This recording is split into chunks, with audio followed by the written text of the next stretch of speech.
Bonjour, Bonjour. aujourd'hui, nous allons vous présenter les 3 caractéristiques originales de l'ANL. L'ANL est un nouveau paradigme, c'est-à-dire une nouvelle façon de concevoir les relations entre l'appropriation et l'enseignement d'une langue seconde ou étrangère. Cette approche a été conceptualisée par Claude Germain et John Netton en 1997 au Canada.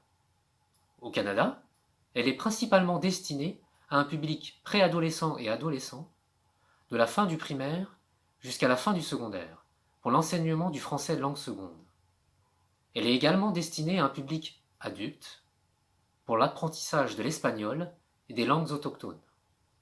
Ailleurs dans le monde, nous avons contribué à l'implantation et l'adaptation de l'approche en Asie, en Chine à partir de 2010, à Taïwan en 2012 et en 2015 au Japon. Et là, pour des adultes qui apprennent le français en milieu universitaire, entre autres. Et dorénavant, nous développons en Europe l'ANL depuis 2015, en France, en Belgique et plus récemment en Pologne.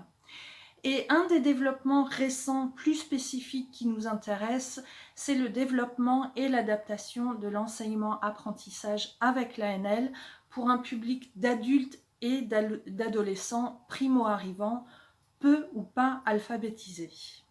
Alors, Vitry et moi, nous avons décidé d'adopter l'enseignement du français langue étrangère avec l'ANL parce que cette approche a un cœur théorique très solide qui s'appuie sur l'observation de terrain. Et encore maintenant et depuis sa création, la mise en place de l'ANL se fait en concertation avec ses acteurs.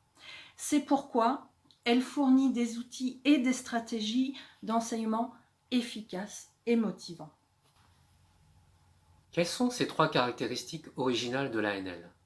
Tout d'abord, les travaux en neurosciences de Michel Paradis permettent de distinguer 2 grammaires.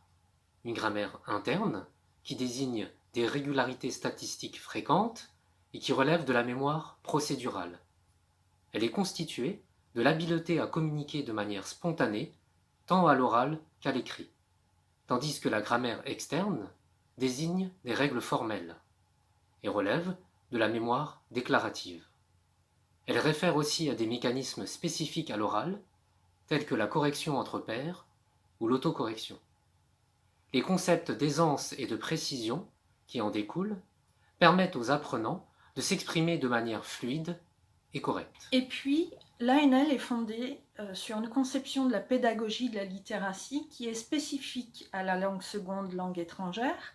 Alors, ce qu'on entend par littératie, c'est la capacité à utiliser la langue. C'est une pédagogie axée sur le message et sur le développement cognitif aussi. La littératie est une habileté, alors le recours à l'oral est primordial pour le développement de la grammaire interne de l'apprenant. À l'oral, bien sûr, mais également en phase de lecture et en phase d'écriture. La séquence pédagogique suit un ordre cohérent sur un même thème et chaque phase prépare la suivante dans l'ordre qui respecte le cercle de la littératie. La troisième caractéristique est l'authenticité de la communication.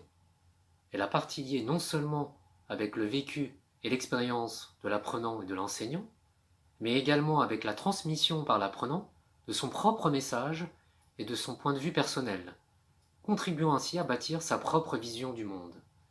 De plus, l'importance de l'authenticité vient du fait qu'elle dépend du processus de transfert approprié.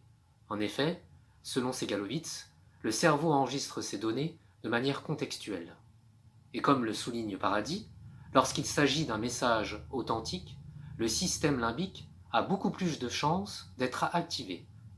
La signification d'un message authentique est le point de départ d'un désir à communiquer, ce qui augmente l'estime de soi et par conséquent accroît la motivation. Pour poursuivre vos recherches sur l'ANL, vous trouverez plus d'informations sur notre site internet dans le menu à propos à l'adresse qui s'affiche en bas de votre écran. Merci. Merci. Au revoir. Au revoir.